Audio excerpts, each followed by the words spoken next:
শুভ সন্ধ্যা সবাইকে।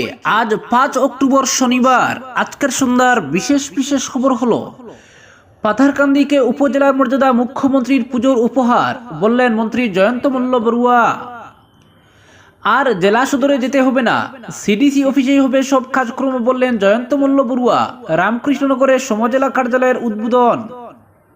ছত্তিশগড়ে all out operation, খতম ৩৬ মাও জঙ্গি। অকাল বুদনের মুখে অকাল বর্ষণ, মাথায় হাত পূজক কমিটির। সচিবালয়ের 3 তলা থেকে জাপ ডেপুটি স্পিকার, সাংসদ, বিধায়কের। হাড় হিমকাণ্ডে তুলপাড় মহারাষ্ট্র। কুষাগার বেহাল, অব্যবহৃত টাকা ফেরানোর নির্দেশ প্রতিটি বিভাগকে। মিড ডে মিলে বরাদ্দ অব্যবহৃত টাকা ফেরাতে হচ্ছে প্রতিটি স্কুলকে। নিয়োগ প্রক্রিয়ায় ব্যাপক অনিয়ম, চাকরি বাতিল 14 ম্যালেরিয়া অফিসারের। নতুন করে নিযুক্তি প্রক্রিয়ার নির্দেশ হাইকোর্টের। করিমগঞ্জে সড়ক সংস্কারের টেন্ডার পত্রে থাকা অত্যাধুনিক মেশিন ব্যবহার হচ্ছে না। বরাক উপত্যকার জনগণকে বোকা বানাচ্ছে NHIDCL, অভিযোগ কংগ্রেসের। লাদাখে চীনা চুক রাঙ্গানির জবাব দিতে তৈরি ভারত, জানালেন বায়ুসেনা প্রধান। বায়ুসেনা প্রধানের পরামর্শ, ভবিষ্যতের নিরাপত্তার চ্যালেঞ্জগুলির দিকে তাকিয়ে অস্ত্র নির্মাণের ক্ষেত্রে ভারতের স্বনির্ভর হওয়া উচিত। গুরুচরণ কলেজের TDC 5ম সেমিস্টারের অতিরিক্ত ভর্তি মাসুল 8 অক্টোবরের মধ্যেই অ্যাকাউন্টে ফেরত, বললেন অধ্যক্ষ। এবং সর্বশেষ খবরটি হলো SCO বৈঠকে যোগ দিতে পাকিস্তান যাচ্ছেন বিদেশমন্ত্রী S জয়শঙ্কর। এবারে শুনুন বিস্তারিত খবর। রাজ্যের 39টি নবগঠিত সমজেলার সঙ্গে শুক্রবার পাথারকান্দিতে সমজেলা কার্যালয়ের আনুষ্ঠানিক উদ্বোধন হলো। রাজ্যের জনস্বাস্থ্য, কারিগরি, পর্যটন, দক্ষতা, নিয়োগ ও শিল্পোদ্যোগ বিভাগের মন্ত্রী জয়ন্ত মল্ল বড়ুয়ার হাত ধরে এই কার্যালয়ের আনুষ্ঠানিক উদ্বোধন হয়। এদিন দুপুর 2:30 নাগাদ মন্ত্রী রামকৃষ্ণনগর থেকে সোজা সড়কপথে পাথারকান্দি পৌঁছান। পরে পাথারকান্দির পূর্ত বিভাগের ডাকবাংলোর পাশে নবনির্মিত একটি ভবনে ফিতা কেটে অস্থায়ী সমজেলা কার্যালয়ের আনুষ্ঠানিক উদ্বোধন করেন। পরবর্তীতে তিনি কেন্দ্রের বিধায়ক কৃষ্ণেন্দু পাল সহ জেলা প্রশাসনের শীর্ষ আধিকারিকদের সঙ্গে নিয়ে স্থানীয় লঙ্গাই নদীর বিসর্জন ঘাটে এক জনসভায় মিলিত হন। এতে তিনি বর্তমান সরকারের একাধিক প্রকল্পের বিষয়ে প্রাসঙ্গিক বক্তব্য পেশ করেন। এদিন মন্ত্রী জয়ন্ত বলেন, নবরাত্রির দ্বিতীয় দিনে পুজোর মরশুমে এই সমজেলা পাথারকান্দিবাসীর জন্য মুখ্যমন্ত্রীর পূজার উপহার স্বরূপ। তিনি বলেন, দীর্ঘ 40 বছরের আন্দোলনের ফসল আজকের দিনের এই প্রাপ্তি। বিগত 1984 সাল থেকে পাথারকান্দিতে মহকুমার দাবিতে অনেক আন্দোলন হয়েছিল এবং এক সময় এই আন্দোলনে তৎকালীন এক ADC-কে প্রাণ দিতে হয়েছিল বলে মন্ত্রী তার বক্তব্যে তুলে ধরেন।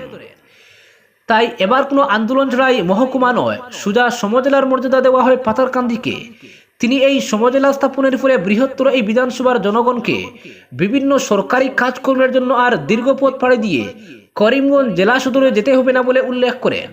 মন্ত্রী আরো জানান, এই সমজেলা স্থাপনের ফলে জনগণ এখানে জমির রাজস্ব বিষয়ক সেবা, উন্নয়নমূলক কাজকর্ম, কল্যাণমূলক প্রকল্পের সেবা, প্রশাসনিক, ম্যাজিস্ট্রিয়াল, খাদ্য ও অসামরিক সরবরাহ সেবা, আবগারি, পঞ্চায়েত ও গ্রাম উন্নয়ন সেবা এবং দুর্যোগ ব্যবস্থাপনার মতো নাগরিক সেবাগুলি পেতে সক্ষম হবেন। রাজ্য সরকারের এই দূরদর্শী নীতির ফলে এই সমজেলার জনগণকে সময় নষ্ট করে এবং কষ্ট সহ্য করে আর এতদূর জেলা সদরে যেতে হবে না।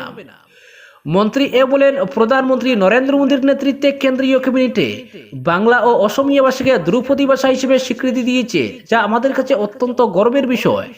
তিনি বলেন, শুধু সমজেলা নয়, বরাকের শিলচরে মিনি সচিবালয় হচ্ছে। এখন দিশপুর না গিয়ে শিলচরের জনগণ প্রয়োজনীয় কাজ ছাড়তে পারবেন। বিধায়ক কৃষ্ণেন্দু পাল বক্তব্যে বর্তমান সরকারের উন্নয়নের ফিরিস্তি বর্ণনা করে এই সমজেলা প্রাপ্তির জন্য মুখ্যমন্ত্রীর প্রতি বিশেষ কৃতজ্ঞতা প্রকাশ করেন। বলেন, আমি আগেও বলেছি, এখনো বলছি, পাথারকান্দির প্রতি মুখ্যমন্ত্রীর আলাদা নজর রয়েছে। দীর্ঘদিন পর পাথারকান্দির এই সমজেলা প্রাপ্তি মুখ্যমন্ত্রীর এক সময় উপযোগী পদক্ষেপ বলে উল্লেখ করেন বিধায়ক।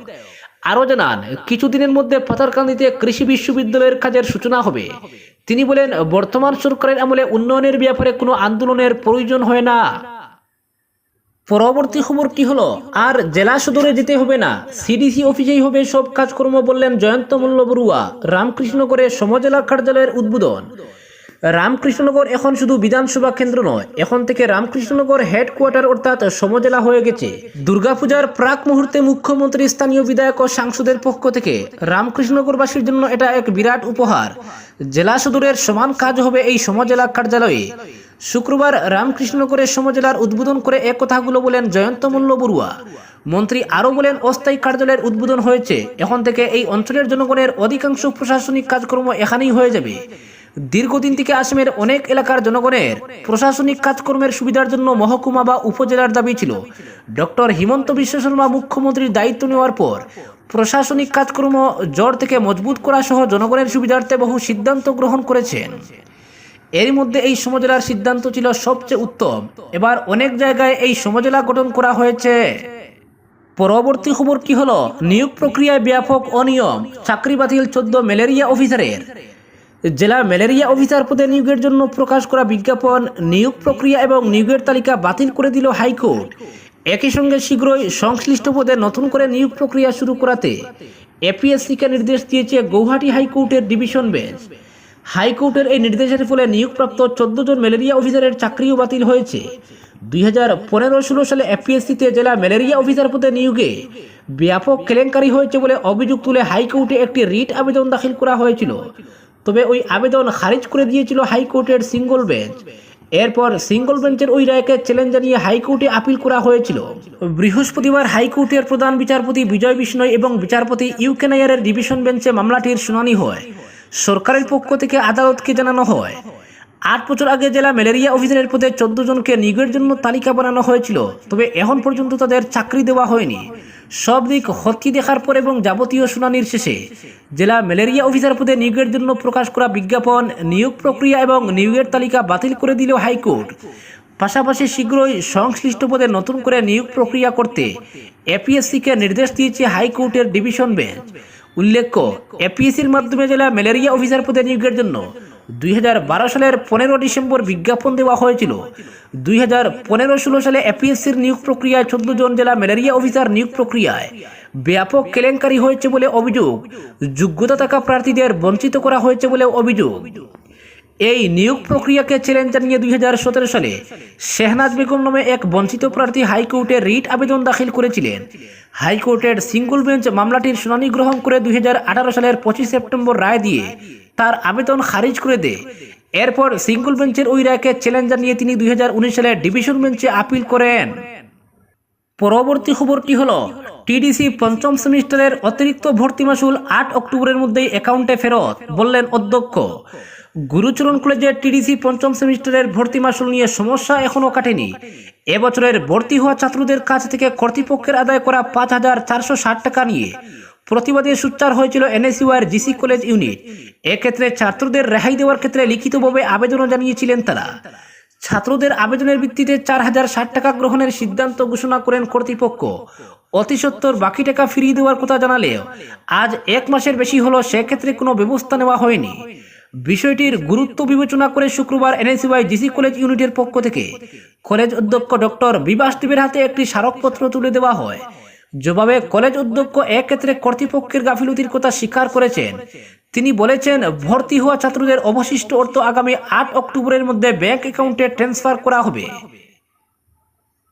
পরবর্তী খবরটি হলো, করিমগঞ্জে সড়ক সংস্কারের টেন্ডার পত্রে থাকা অত্যাধুনিক মেশিন ব্যবহার হচ্ছে না। বরাক উপত্যকার জনগণকে বোকা বানাচ্ছে এনএচআইডিসিএল, অভিযোগ কংগ্রেসের।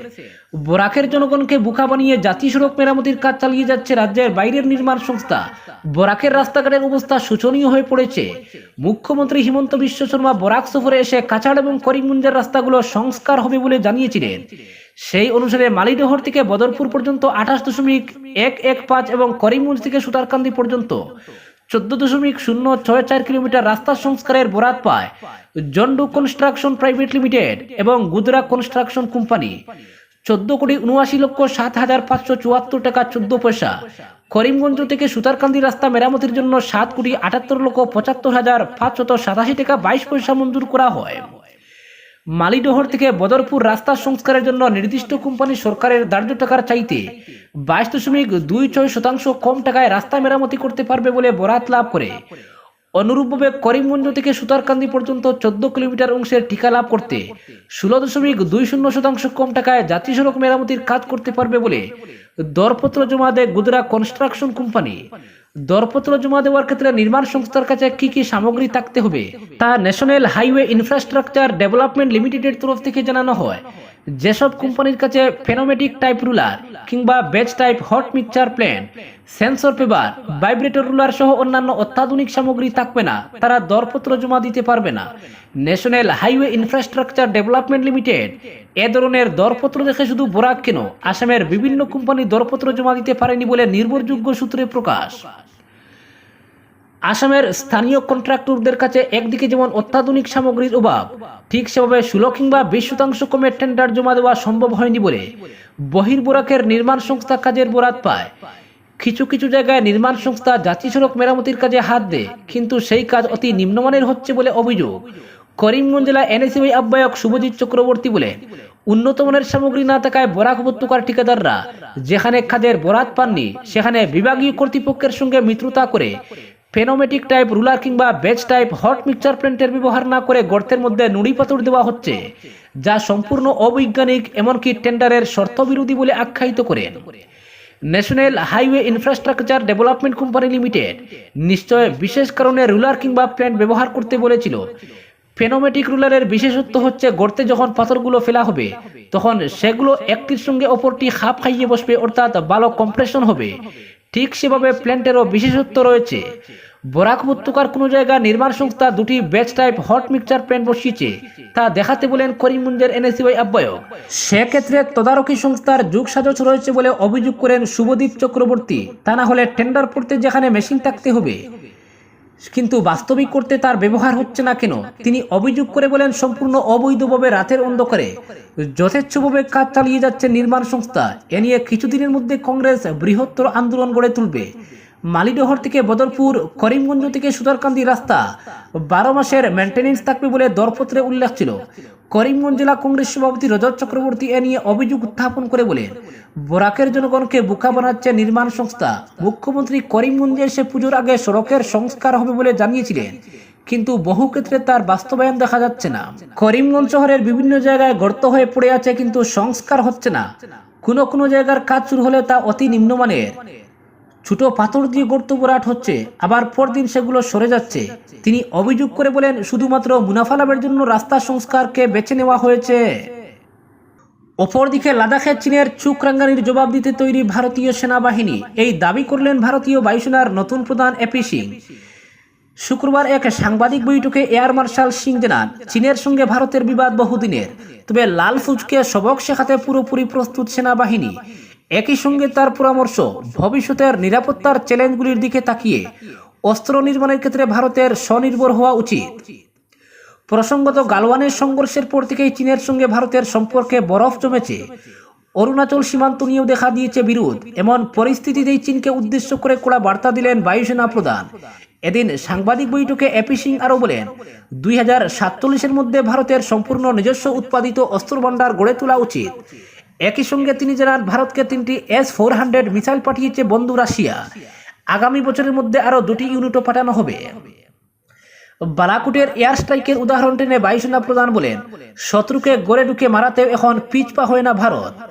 ইসরায়েলের মতো ভারতেই আয়রন ডোম প্রযুক্তি রয়েছে বলে দাবি করেন air chief marshal. AP Singh বলেন, আমরা যাই কিনি না কেন আমাদের কাছেও আয়রন ডোমের মতো ব্যবস্থা আছে, কিন্তু তা সারা দেশের জন্য যথেষ্ট নয়। শত্রু মোকাবিলায় সেনা অস্ত্রাগারকে আরো শক্তিশালী করার উপর জোর দেন তিনি। উল্লেখ্য, ভারতীয় বায়ুসেনার নতুন প্রধান হিসেবে গত 3 সেপ্টেম্বরই দায়িত্ব গ্রহণ করেন এয়ার মার্শাল অমরপ্রীত সিং। পরবর্তী খবরটি হলো, সংরক্ষণের বিরোধিতায় 4 তলা থেকে মরণজাব ডেপুটি স্পিকার বিধায়কদের, মহারাষ্ট্র সচিবালয়ের চরম নাটক। হাড়হিম করা কাণ্ডের সাক্ষী রইল মহারাষ্ট্র সচিবালয়। শুক্রবার দি প্রভিশনস অফ পঞ্চায়েতের অধীনে উপজাতিদের নিয়োগ স্থগিত করে দেওয়া এবং ধাঙ্গার জনগোষ্ঠীকে উপজাতি ক্যাটাগরিতে অন্তর্ভুক্ত করার দাবির বিরোধিতা করে সচিবালয়ের 4 তলা থেকে জাপ দিলেন ডেপুটি স্পিকার নরহরি জরিওয়াল। তার দেখাদেখি জাপ দেন আরও এক বিজেপি সাংসদ এবং 2 বিধায়ক, যদিও তারা সকলেই অক্ষত রয়েছেন। কারণ সচিবালয়ের বাইরে থাকা নেটে আটকা পড়েন তারা। 2018 সালে সচিবালয়ে আত্মহত্যার ঘটনা রুখতে এই বিশেষ নেট লাগানো হয়েছিল, তাতেই প্রাণ বাঁচে তাদের। প্রসঙ্গত জারিওয়াল এনসিবির অজিত শিবিরের সদস্য। সোশ্যাল মিডিয়ার মাধ্যমে ভাইরাল হওয়া ভিডিওতে দেখা গেছে নেটে আটকা পড়ার পর বিধায়করা আবার সচিবালয় ভবনে নেট বেয়ে উঠে যাচ্ছেন, পরে পুলিশ এসে তাদের উদ্ধার করে। এরপরে তারা সচিবালয়ের বাইরেই অবস্থান বিক্ষোভে বসেন। ডেপুটি স্পিকারের সঙ্গে জাপ দেওয়া বিধায়করা হলেন বিজেপির হেমন্ত সাবরা, কিরণ লাহামাটে, হিরমন খুশকার ও রাজেশ পাতিল। প্রসঙ্গত দীর্ঘদিন ধরেই পঞ্চায়েত আইন 1996 অধীনে সরকারি চাকরিতে আদিবাসীদের নিয়োগের দাবিতে আন্দোলন করছিলেন মহারাষ্ট্রের বিধায়করা। এদিনও এই বিষয় নিয়ে আলোচনা, তর্ক বিতর্ক শুরু হয়, সেখান থেকেই এই ঘটনা।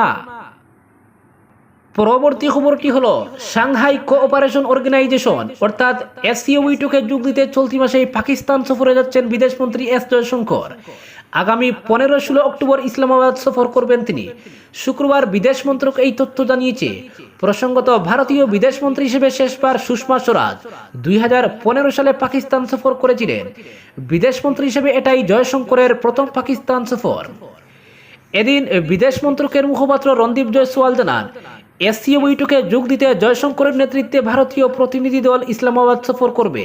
তবে শুধু এসসিও শীর্ষ বৈঠকে যোগ দেওয়া পর্যন্তই এই সফর সীমাবদ্ধ থাকবে বলে জানান মুখপাত্র। কোনো পাক নেতৃত্বের সঙ্গে ভারতীয় প্রতিনিধি দলের বৈঠকের কোনো সম্ভাবনা নেই বলে সাফ জানিয়ে দেন তিনি। প্রসঙ্গত গত আগস্ট মাসে প্রধানমন্ত্রী নরেন্দ্র মোদীকে এসসিও বৈঠকে যোগ দিতে আমন্ত্রণ জানিয়েছিল পাকিস্তান। তার জায়গায় শীর্ষ বৈঠকে যোগ দিতে যাচ্ছেন বিদেশমন্ত্রী। উল্লেখ্য, এর আগের এসসিও সম্মেলনে যোগ দিতে গোয়ায় এসেছিলেন পাক বিদেশমন্ত্রী বিলওয়াল জারদারি ভুট্টো। তবে পাকিস্তানের সঙ্গে ভারতের বর্তমান সম্পর্কের নিরিখে জয়শঙ্করের ইসলামাবাদ সফরকে গুরুত্বপূর্ণ বলেই মনে করা হচ্ছে। কারণ 2019 সালে পুলওয়ামা হামলার পর থেকেই উভয় দেশের সম্পর্কে বরফ জমতে শুরু করে। ফলে জয়শঙ্করের এই পাকিস্তান সফরের মাধ্যমে দুই দেশের সম্পর্কের জটিলতা কিছুটা হ্রাস পাবে বলেই মনে করা হচ্ছে। ভারত, চীন, রাশিয়া, পাকিস্তান, কাজাখস্তান, কিরগিজস্তান, তাজিকিস্তান এবং উজবেকিস্তানকে নিয়ে গঠিত সাংহাই কোঅপারেশন অর্গানাইজেশন। আজকের বিশেষ সংবাদ এখানেই সমাপ্ত।